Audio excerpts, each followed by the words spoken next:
Graça e paz, aqui é o pastor Elidson Fernandes, estamos começando mais um programa. Bem-vindo, visitante. Hoje nós estamos recebendo aqui o pastor Alessandro Calixto, está nos dando a honra da sua presença aqui, vai falar um pouquinho conosco aqui sobre ministério, sobre esse projeto maravilhoso que ele tem, sobre curso, sobre teologia, sobre seminário.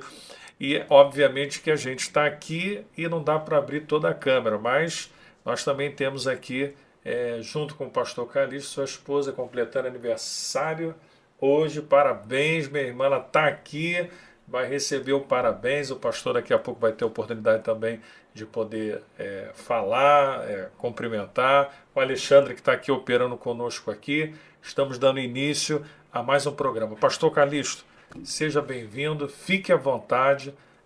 Queria que o senhor se apresentasse para as pessoas que estão nos conhecendo. Esse programa fala um pouquinho da vida do pastor, da vida do ministério.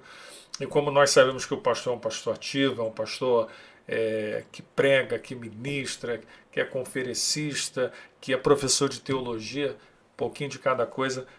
Boa noite, seja bem-vindo. Fala conosco, pastor. Boa noite a todos, a paz do Senhor, Alessandro Calixto, casado com Yolanda Calixto, pastor, auxiliar, teólogo, professor de teologia, palestrante, fazemos de tudo um pouquinho, somos o ajudante do reino de Deus. Satisfação estar aqui mais uma vez nessa igreja, onde já estarei pregando daqui a pouco, mas enquanto não, estamos aqui para falar um pouquinho de ministério. Seminário Prata Aprovada é algo que o Senhor colocou na minha vida. Eu pensei que era um ministério, mas era um seminário, eu fui surpreendido. E estamos aí com o projeto Teologia Alcance de Todos, com um precinho bem acessível, qualquer coisa é só chamar, tem Instagram, tem Facebook, tem YouTube, contato tá aí, é só fazer o contato e vamos para cima. Sou pastor auxiliar na Assembleia de Deus Ministério Rei da Glória, presidida pelo pastor Gilson. Fica situada na estrada do Engenho Novo, número 39, em Realengo, no bairro do Batã. Graças a Deus por isso. Bem, depois a gente vai deixar lá todos esses contatos lá, né?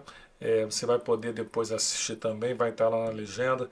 Pastor, como é que tudo começou? Como é que essa vida ministerial, quantos anos o senhor já está nessa estrada aí, pastoreando? Fala um pouquinho para nós aí.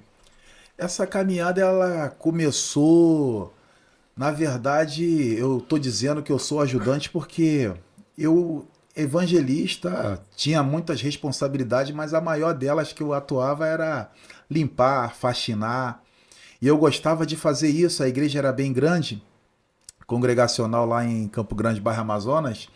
Eu lavava a igreja, eu limpava os bancos.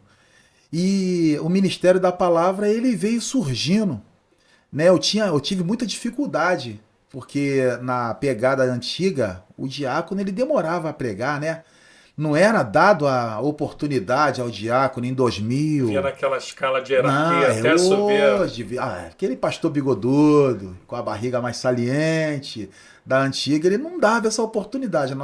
Nossas oportunidades era o trem, era a rua, hospital às vezes, e assim veio acontecendo. Quando eu fui matriculado no seminário teológico, aí a minha vida ela mudou porque eu tive um tratamento de choque, totalmente. Então, assim, eu vim instruindo muito e a minha primeira turma foi em centro de recuperação.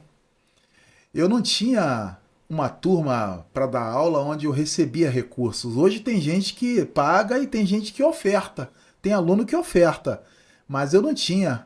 Então a minha primeira turma foi em centro de recuperação e a primeira turma que eu tinha um retorno financeiro era lá em São Gonçalo, lá no alto do Morro do Menino de Deus. É bem distante.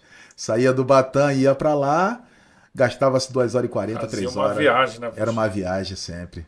E assim a gente está seguindo aí a carreira ministerial, a corrida, né? Ministerial, aprendendo a cada dia. A gente aprende muito com os alunos, é a experiência de vida que cada um passa, de igreja, espiritualidade, em, em casos espirituais de que a gente é desconhecido às vezes, a gente, alguém traz novo que eles passaram e a gente entende o nome de Jesus como é poderoso, né? Assim, pastor, contando parte diaconal que vem na hierarquia, né? Evangelista, pastor, já são quantos anos aí nessa estrada? Eu cheguei no Evangelho em 99. Eu fui a diácono em 2002.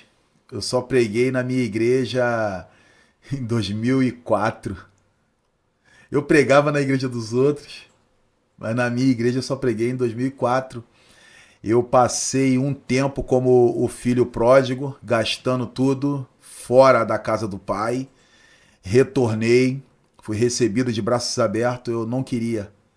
Eu não quero ministério, eu não quero saber de nada. Eu vou para uma igreja que ninguém vai me ver. E eu falei, eu vou para congregacional, que eu sei que é bem difícil. Tem que responder banca, tem que ser teólogo, tem que isso tudo. E lá ninguém vai me ver. Mas eu me enganei. Deus me viu. Deus, quando Deus te vê, Não tem para onde não correr. tem pra onde correr. O pastor, ele comprou uma briga muito grande. Reverendo Aldo Jacinto comprou uma briga muito grande porque muita gente não quis aprovar. Eu fiquei um bom tempo lá servindo como diácono. Aí fui evangelista e ele me ordenou a pastor. Eu lembro quando ele me ligou e falou: Olha, Calixto. E era bem cedo. Ele sempre me ligava cedo para falar de Bíblia. Mas ele me ligou bem ofegante. Eu falei: O que está acontecendo, pastor? Está passando mal, meu Deus do céu. Ele: Não. Se prepara que eu vou te ordenar no dia do teólogo. Você vai casar com aquela varoa, né? Que eu tava namorando ainda, a Yolanda. E eu falei: Vou, tá tudo certo. Não, porque se você não casar, se eu não tenho a tua palavra, eu não vou te ordenar. Mas Deus falou comigo, eu vou ter que te ordenar. Eu falei: Pastor, tem certeza? Tenho, vou fazer o que Deus está mandando. E assim a gente vem seguindo desde 2015. 30 de novembro de 2015 foi a ordenação, o dia do teólogo.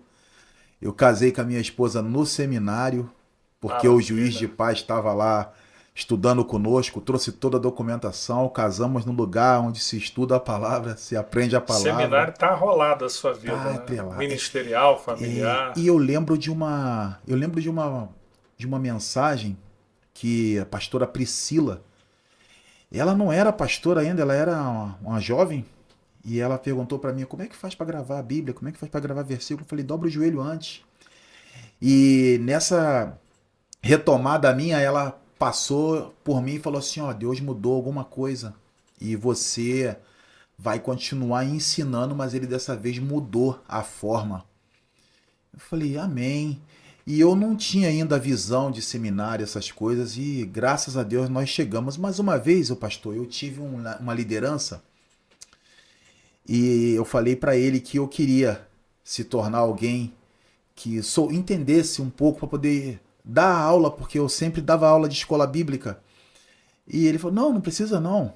A gente está em 2000 já, daqui a pouco é 2001 e Jesus vai voltar e você não vai nem concluir esse estudo. Mas estamos aí para a glória de Deus.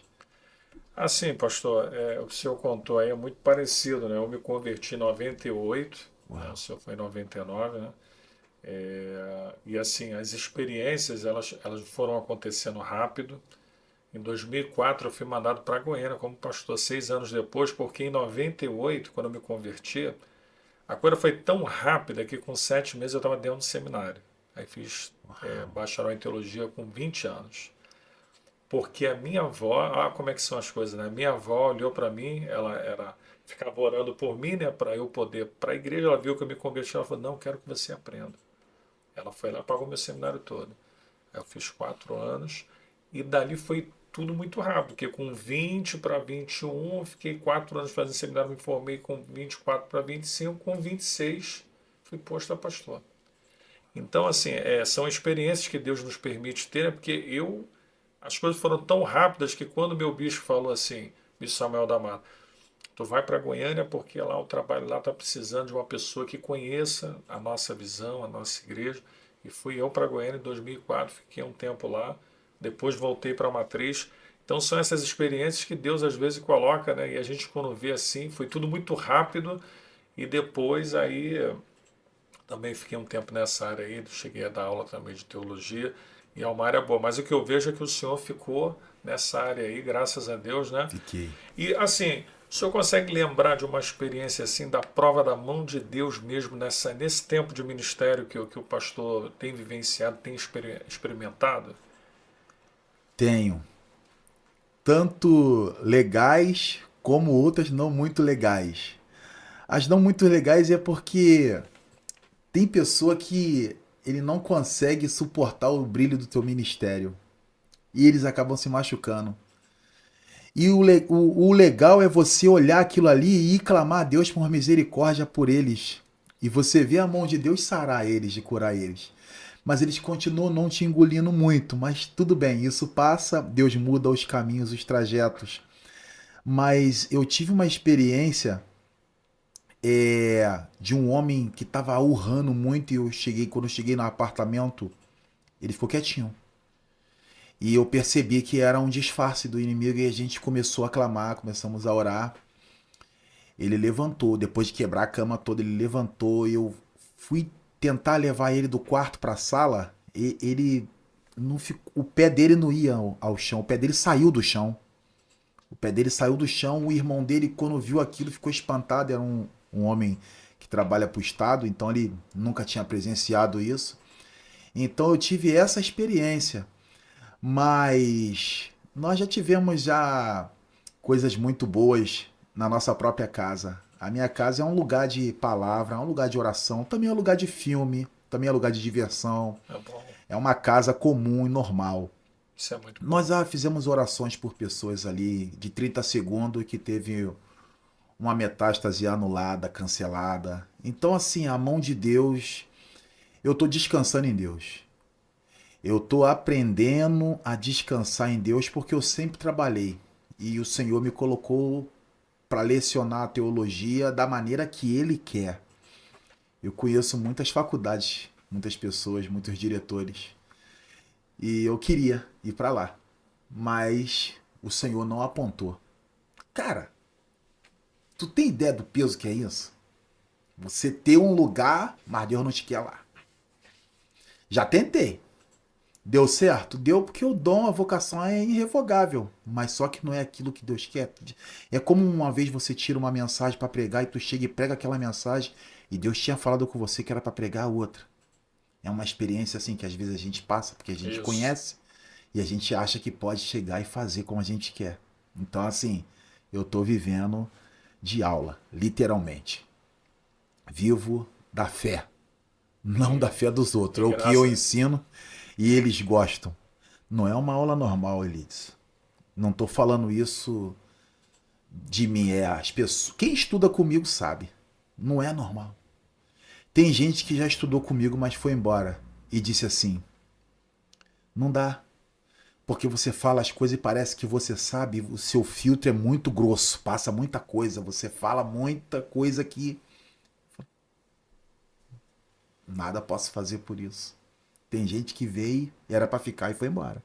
Lutei, já me dediquei muito para aluno ficar, já paguei para aluno ficar, irmão, porque tem material didático, né? E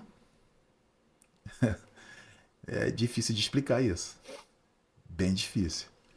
Mas assim, quais são os maiores desafios que o pastor tem vivido nesse tempo? Porque o que acontece? Nós, como pastores, as pessoas pensam que é uma vida. A pessoa olhava para o pastor antigamente e falava: pô, é uma vida boa, é uma vida fácil, uma vida de glamour, é uma vida. Na verdade, não tem nada a ver com isso. A vida do pastor é uma vida de abnegação, de se abster, de cuidar da sua própria vida, da sua imagem, da sua família. A exigência é muito grande sobre a vida do pastor, de ter que fazer aquelas coisas e não poder errar. Então, assim, quais são esses desafios que o pastor consegue assim descrever aqui, que o senhor tem vivido, tem olhado para essa geração, tem visto e tem sido esse tempo assim de desafio para lidar com esse contexto de hoje que não é mais o de antigamente? Na minha direção, todos os dias eu passo por desafios de coisas antigas que elas sempre tentam voltar. Elas nunca morrem, elas nunca dormem, elas estão sempre ativas. Tem um artigo que eu escrevi espiritual relativo a 27 de setembro a 12 de outubro, que é o que tem por trás desse tipo de festividade, e eles sempre voltam e eles não são aquilo que aparentam ser. Então aquelas coisas que eu tinha as perturbações espirituais que eu tinha quando criança, que eu tive muitas visões, muitas perturbações, muita coisa, pavores, terrores, eles sempre voltam. Mas hoje a gente conhece um nome que é poderoso, mas todos os dias. Na madrugada, quando eu faço a devocional, eu já peço a Deus. Diz que a misericórdia do Senhor se renova a cada manhã. Na madrugada, quando eu levanto para fazer devocional, ou então eu não levanto, mas eu estou deitado, eu já peço a Deus para me livrar de todos esses terrores, todos esses temores, porque é um contexto bem difícil. Ser professor de teologia é você ser apontado para as pessoas que me vê sair agora com ela de terno e tudo mais, e eles acham que eu estou vindo na igreja fazer dar glória a Deus e aleluia, e pronto, acabou, e não tem nada a ver. Ser pastor, professor de teologia, é você também ter uma vizinhança que olha para você e fala que você é sustentado pela sua esposa. E na verdade não é assim que acontece. Deus ele derrama e ele abre muitas portas e sempre dá recursos.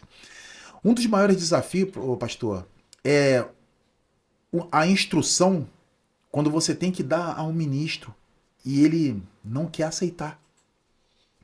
Outra é quando você pega a pessoa e você tem que insistir para ela vir e receber aquela instrução de você, porque a instrução ela tira da religiosidade, e a saída da religiosidade não é a questão da libertinagem e nem da liberdade demasiada. É a questão de você saber usar o poder de Deus que tem na sua vida, que ele derramou sobre nós. As pessoas não estão sabendo isso, varão. As pessoas estão indo tristes para a igreja, voltando triste. Elas estão escravo nascido em casa, como está escrito em Jeremias 2, 13, 14. E você tenta alertá-los e você não consegue. De início, eu fiquei muito abalado com isso. A minha pressão ficou estranha, tá? E por quê? Eu queria que eles aprendessem, mas eles não aprendiam. Hoje eu tô aprendendo a me controlar mais e segurar a mão de quem quer realmente aprender. Quem não quer, a gente tem que deixar aí. Tem gente que só passa, né?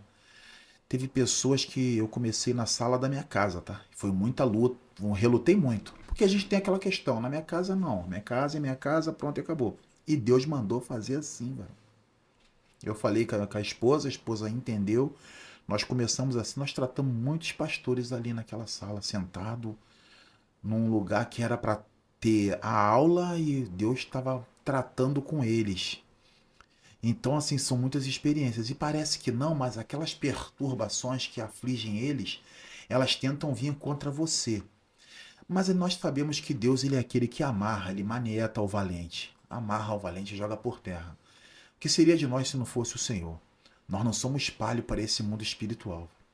A fúria do inimigo é grande e a fúria dele, a investida dele é alta, porque ele sabe que quem nos defende é maior do que ele. Muita coisa, infinitamente mais. Porque se não fosse isso, nós teríamos sido esmagados, pastor. Isso aí que o pastor falou, a gente costuma dizer que às vezes a gente acaba fazendo uma contra-transferência, né? Uma contra-transferência é quando você está lidando com o problema do outro, e aquele problema do outro também, de alguma maneira, ele te afeta porque ele te traz memórias, ele te traz situações, e você, à medida que você está ajudando, conversando, você tem que se autocontrolar naquilo que você está ouvindo, aquilo. Por exemplo, na psicologia, quando eu atendo uma pessoa, se eu atender uma pessoa que, por exemplo, passei por um trauma, uma situação significativa na minha vida que aconteceu e eu sei. Aí eu estou atendendo aquela pessoa justamente com a mesma demanda. Eu vou ouvir aquilo, vou ter a capacidade de ouvir o que ela está dizendo, mas eu vou ter que controlar aquilo. Por quê? Porque eu não posso fazer uma contra-transferência. Que a transferência quem faz para mim é ela. Eu não posso fazer de volta. Exato. Porque senão eu perco o local que eu estou aqui para ela. Então isso a gente aprende a controlar. E não é fácil. Por quê? Porque o pastor, muitas das vezes, ele é a estação terminal das pessoas. E para nele. E você recebe vários problemas, recebe várias demandas, que depois você tem que digerir elas com você.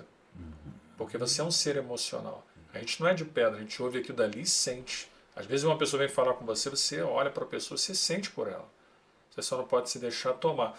Eu me lembro, a gente tem aquele hábito de falar, de se colocar no lugar da pessoa, fazer empatia, né? Tem uma palavra, se eu não me engano, acho que é uma palavra grega para isso, que a gente fala na psicologia que se chama hipoquia. É se colocar no lugar da pessoa e não deixar de ser quem você é. Você pode se colocar no lugar dela, mas não pode deixar de ser quem você é. Então é você sentir o que ela está falando, mas não sair da tua posição. Porque se você sai da sua posição, aquilo pode te afetar de alguma forma, porque você está se colocando e está se permitindo levar por aquilo ali. Então a nossa posição, de um certo modo, o pastor, ele tem que aprender a lidar com isso para ele não ficar frio também, né? Que também tem o extremo. Você acaba se acostumando com aquilo e para você às vezes não, entre aspas, não ficar mal, não ser resvalado por aquilo, você acaba tratando aquilo de uma maneira mais fria. Então a gente tem os dois extremos, que você precisa aprender a controlar o que você ouve, porque o que você ouve em algum momento pode ser alguma coisa que você tenha vivido ou esteja passando e você está ali tendo que dar conselho, tendo que falar coisas que de repente você está vivendo. E você tem que continuar sendo quem você é, não sair da sua posição e você está ajudando uma pessoa ali, daqui a pouco você, a gente costuma dizer, daqui a pouco você que se vira com aquilo que fica aqui e a gente tem que lidar com isso. Então isso é um desafio para a vida do pastor. A vida do pastor que vive uma vida séria, correta e que sabe que ele tem algumas questões sociais que ele está inserido e que ele não pode. O pastor não é aquela pessoa que fala assim, o pessoal não gostou, dane-se. Pastor que é pastor não tem esse tipo de comportamento. O pastor que é pastor, ele sabe que ele está sendo visto, ele sabe que as pessoas estão observando ele, e ele tem uma conduta que ele tem que estar ali, ele não pode se deixar levar pelas coisas, e isso é um desafio. Eu vejo que tem muitos pastores que estão adoecendo, não estão conseguindo segurar a onda, por quê? Porque por muitos anos a igreja colocou uma carga, um fardo, como o pastor até começou falando, né, na Assembleia de Deus, que a pessoa não pregava, a pessoa era vista de outra maneira. Diácono não pregava. Então isso é uma coisa que a gente conviveu e hoje, como pastor também é da época, 28, 27 anos atrás, a gente vê que as coisas mudaram bastante. E o pastor precisa hoje de um preparo, ele precisa entender o terreno que ele está pisando. E eu sempre costumo falar com as pessoas, eu estou preparando uma pessoa para isso, e eu quero que primeiro ela entenda o valor dela ter algumas coisas definidas para ela, principalmente na área profissional, porque eu não quero que ninguém fique frustrado ali, porque é um caminho sem volta. Sim. Se você não entender o que você está abraçando, depois lá na frente você não vai poder dizer assim, não, mas não era bem isso que eu queria, não. Entenda o que você quer primeiro, resolva algumas coisas primeiro, porque a hora que você abraçar é um trem sem volta. Verdade. Mas tem a alegria, tem o prazer. A vida ministerial não é só, tem os dois lados, é aquela frase, cada um sabe a delícia e as dores de ser o que é. Tem as delícias, tem as coisas boas, o ministério é bom. Para quem realmente entende e vive uma vida correta, não é pesado. É pesado sim, se você não viver aquilo que você foi chamado para viver. Você vai sentir peso. Porque no nosso momento, a gente tem as nossas cargas, a gente joga no Senhor, Ele traz o renovo, a gente continua a caminhada. Então, Perfeito. esse é o desafio. Mas, pastor, o que o senhor pensa para o futuro, olhando para a igreja de hoje, olhando para aquilo que a gente está vivendo no nosso contexto hoje? O que o senhor olha para a igreja? Como é que a igreja o senhor está vendo a igreja nesse contexto do século XXI? Eu tenho observado, eu sou superintendente da escola bíblica junto com o pastor Antônio Carlos. Eu tenho observado o comportamento dos jovens e dos adolescentes. Eu falo sempre para eles, eu falo, nós estamos passando, estamos indo embora. Vocês é que vão assumir. Como vocês vão assumir com essas canções, com essas melodias? Sempre pergunto para eles, como vocês vão assumir? Vocês se dedicam 100% no profissionalismo, nos estudos, tá certo, não tá errado. Mas a espiritualidade, como é que vocês vão agir e reagir dentro dessas demandas? Porque está aqui, aí eu falei um pouco do que é estar aqui. Eu usei para eles uma palavra mais resumida, onde Moisés ele tinha que receber o povo, ouvir as confissões, Arão, e o sacerdote ele tinha que engolir aquilo, e a gente dizia, o sacerdote ele come o pecado do povo. devido ao que eles tinham que levar. Então, vocês não têm a, a mentalidade de suportar um peso de uma responsabilidade ainda e a gente está passando. Como é que a gente vai fazer? Como é que vocês vão fazer? Eu olhando hoje, eu vejo uma geração que precisa ser edificada na rocha. Existe madeira muito boa que é semelhante à rocha, tá? Dá para ficar. Mas a ideia não é ela ser carregada pela água, porque ela é madeira. E se ela é madeira, ela vai ser carregada pela água. A casa não foi abaixo, mas foi carregada de um lugar para o outro. É o vento da doutrina. Existem madeiras que fazem esse tipo de trabalho, que você consegue edificar uma casa ali até de 3 andares. Só que a ideia é a rocha, e a rocha é Cristo. Então a sustentabilidade é a palavra. A minha ótica hoje, quando eu olho para isso daí, eu vou confessar para o senhor, pastor, vou confessar aqui. Eu parei de questionar muito em cima disso daí, porque eu não tô vendo saída, velho. O que eu tô vendo é o princípio das dores, os dias são maus, homens que são amantes de si mesmo, pastores que se apacentam, a gente tem que ir. Eu sou pastor auxiliar, meu pastor sabe disso, que eu recebo muitos casais. Às vezes eu fico pensando, advocacia, psicologia, mas ainda não arredei meu pé. A gente tem que resolver umas coisas que a gente... Eu falo com a minha esposa, eu falo, como é que pode isso? Você tá me entendendo? Então, assim, eu não tenho olhado pro futuro da igreja porque eu tenho visto muita coisa que nem eu esperava. O Brasil não me surpreende, mas a igreja me surpreende. Porque hoje a gente tem uma série. Cara, você faz hoje o que pelo celular? Tu se forma em qualquer coisa que você quiser. Meu amigo, eu tinha que ir pra fila da regional para entrar na biblioteca para fazer uma pesquisa. Peraí, irmão. Eu fui estudar depois de velho. Estudei a minha infância, a minha adolescência, mas depois eu larguei. Eu voltei depois de velho. Mas eu sou desse tempo. Tinha que ir lá, tinha que chegar cedo. Tinha fila, rapaz. Era 1 ou 2 enciclopédias para você fazer um trabalho. Todo mundo com a mesma demanda de trabalho. Você é doido. E hoje a galera tá negligenciando. Gasta muita energia na rede e pouca energia na palavra e na espiritualidade. Espiritualidade que eu falo é oração, tá?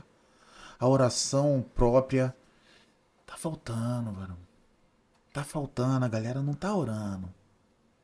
Hoje em dia a gente tem muitas coisas que tomam tempo, né? E Sim, domingo eu falei sobre muitas pessoas estão fracas espiritualmente. Quando a gente fala fraca espiritualmente, é fraca no espírito.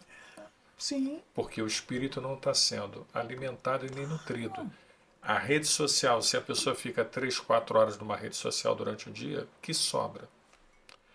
E aí, como melhorar isso? Voltar às raízes da oração, Isso, da meditação, isso.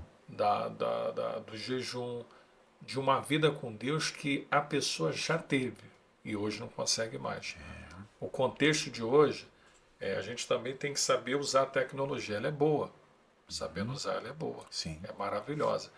Agora, essa geração é uma geração diferente da nossa, lá para a década de 90, anos 2000, Uhum. que o pessoal ainda tinha um esforço. Tinha que buscar, tinha que ler. Eu tenho sermões Sim. datilografados. Isso é até engraçado hoje. Máquina de escrever. É até engraçado você falar Tem sobre até que isso. falar máquina de escrever, que tu fala datilografar e É. não vou saber. Tá? Hoje em dia você fala para o celular, ele já digitaliza tudo pela inteligência artificial e você já tem tudo pronto. Eu tô tentando correr disso. Eu evito o máximo. Não, eu também sou da antiga. Eu sou aquele que fico rascunhando, não gosto de pegar comentário para basear a minha pregação. Irmão, se eu não rascunhar, eu fico meio perdido. A cabeça tem que pensar, tem que funcionar. Fico meio perdido se eu não rascunhar na caneta e no papel. Se eu for pegar alguma coisa pronta para reproduzir, eu vou me enrolar. Porque não é uma coisa produzida, é uma coisa de outros, eu não vou saber interpretar aquilo do outro.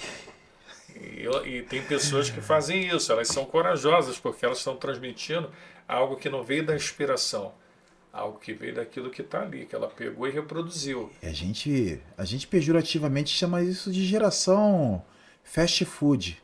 Ah, Porque ele pega o que já está pronto. ah, Você te encosta no fast food, você pede um negócio e em 3 minutos ele tá na tua mesa, rapaz. Você pede um hambúrguer, em 3 minutos ele tá te... Tu acha até estranho. Tá pronto. Não teve aquela emoção. Não é aquele frango com batata que a mamãe fazia, que a vovó fazia. E a pregação exige isso, velho. é. Mas, pastor, a igreja percebe. Percebe? Porque A igreja sabe quando é letra. sabe. A igreja Sabe sabe. porque a pessoa vai ali e quando ela está transmitindo ali, você está percebendo o nível daquilo que você está ouvindo, né? Então, você vê às vezes a pessoa falando, você fala, opa, tá nítido que a pessoa, acho que ela não está familiarizada nem com o que ela está falando, né?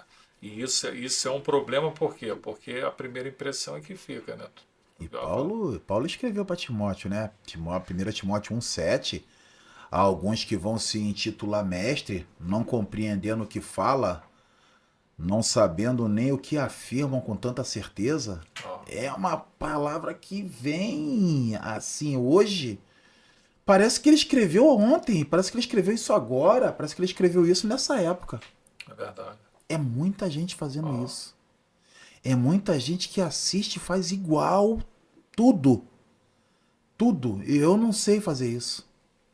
Confesso porque eu já tentei, tá? Tem pregação que é muito boa. Você fala assim, nossa, eu vou levar essa mensagem. E você começa a rascunhar. Parece que é o dedo de Deus escrevendo nas tábuas. Eu lembro de Moisés escrevendo nas tábuas e era Deus ali guiando cada movimento dele. Você muda. Você não copia. Você tenta, mas você não consegue. É o Espírito Santo, ah, velho. Sem ele nada podeis fazer. verdade.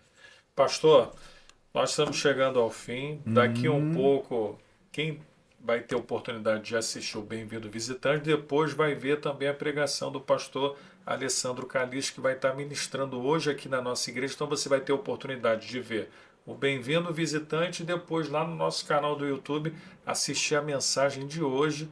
Então você vai poder vê-lo aqui duplamente. Pastor, nós estamos chegando ao fim. Queria que o senhor mandasse uma mensagem, a câmera é essa aqui, para aquelas pessoas que nos veem. Muito obrigado pela sua presença aqui, pastor. Deus agradeço. abençoe. Mais uma vez, parabéns aqui Amém. para sua esposa que está conosco aqui no estúdio aqui. Deus a abençoe. O senhor está com a palavra final, pastor. Eu agradeço a Deus e hoje em especial parabenizo a minha esposa, que é uma varoa. A Bíblia diz que aquele que encontra uma esposa achou um favor do Senhor e eu achei um favor do Senhor. É uma varoa guerreira que está sempre comigo lado a lado. Não abro mão dela e eu quero dizer que eu amo ela de todo o meu coração. Está comigo hoje aqui, vai pregar também, porque ela prega também. Maravilha. Aí ela vai pregar porque ela vai ouvir, depois a gente vai conversar sobre a pregação e é sempre maravilhoso. Então, te amo, amor. Fundo do meu coração, Deus te abençoe. Pastor Elidson, muito obrigado. Alexandre, Deus abençoe também, muito obrigado. Muito bom estar aqui. Bem, estamos chegando ao fim desse programa. Você vai poder assistir na íntegra segunda-feira às 20 horas. Deus abençoe o pastor Alessandro Calixto. Deus abençoe a todos vocês que estão nos assistindo. E depois a varoa vai poder ver a declaração lá gravada. Que maravilha, né? Pegar aquele Registrada, corte lá, né? registrado e depois transmitir. E também ao Ministério Rei da Glória, ao pastor Gilson, todo o corpo ministerial, os presbíteros, pastores e todos os alunos do Seminário Prata Aprovada também. Grande abraço, Deus abençoe ricamente. Deus abençoe a todos. Estamos encerrados. Graça e paz.